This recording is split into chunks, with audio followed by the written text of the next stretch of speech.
There are cases when more trials are required in solving the phi index. Check how it is done here in hydrology.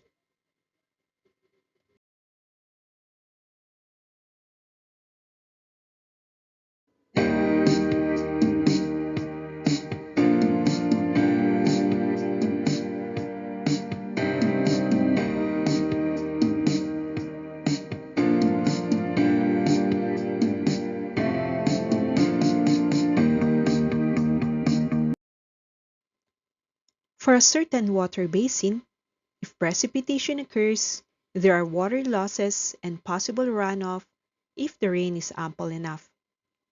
In order to compute for the runoff, we need to make the infiltration constant. This is done in three methods.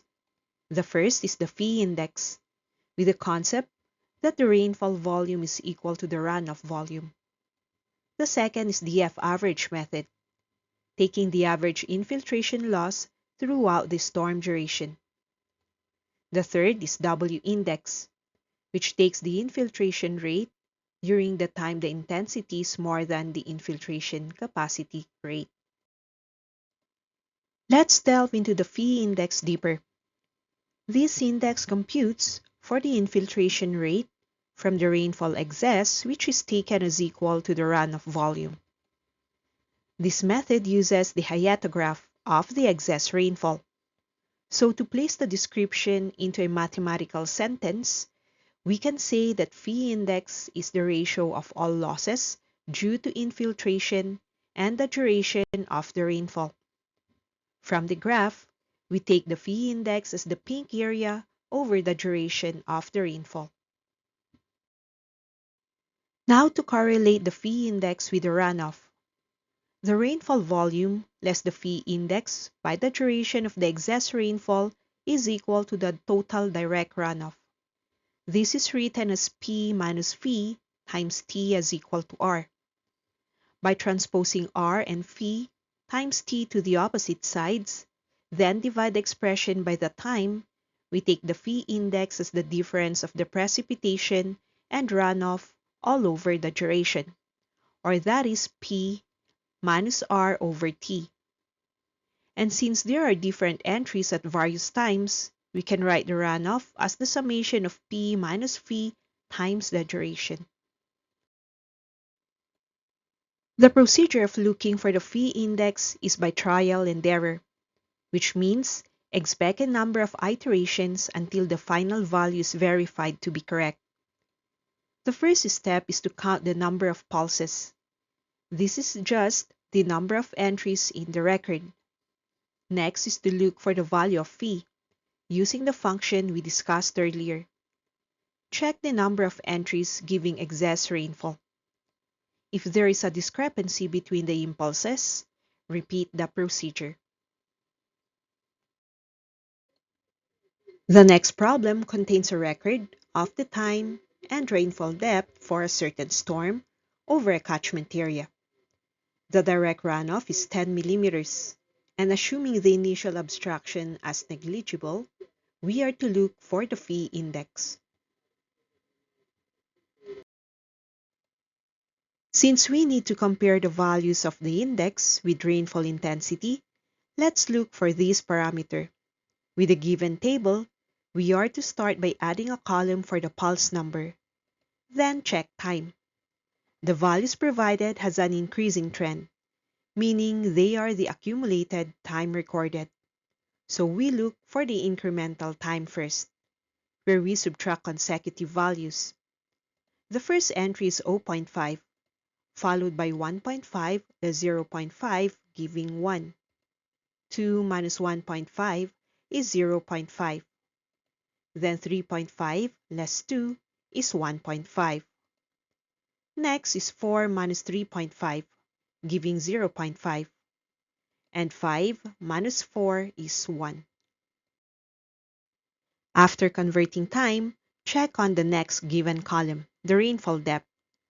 Just the same, the values in this column are increasing in a trend, which also means they are accumulated. So add a column for incremental rainfall and do the same procedure as what we did previously. The initial entry is 9. Then 16 minus 9 is 7.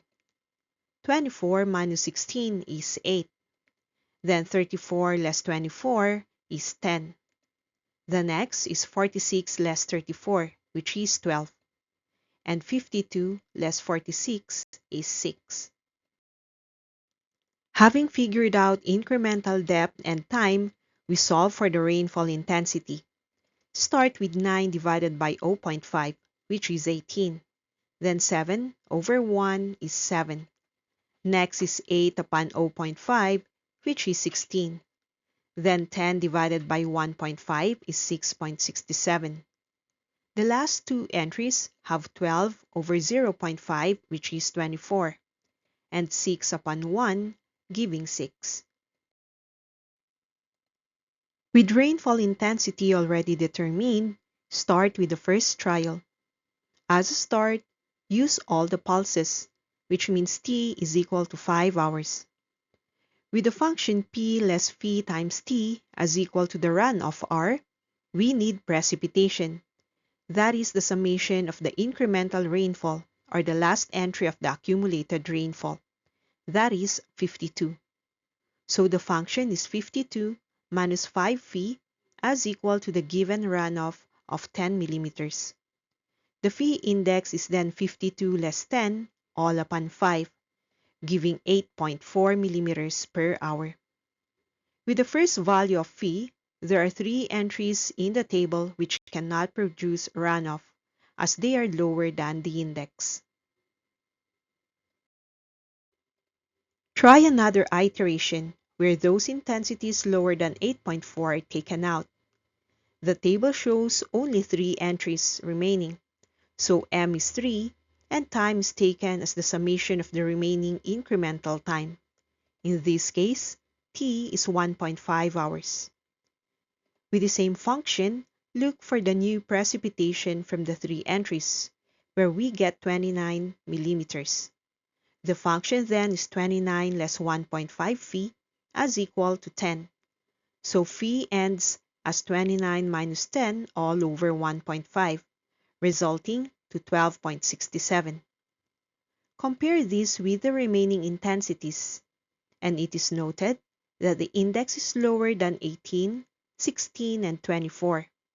Thus, the phi index is 12.67 millimeters per hour.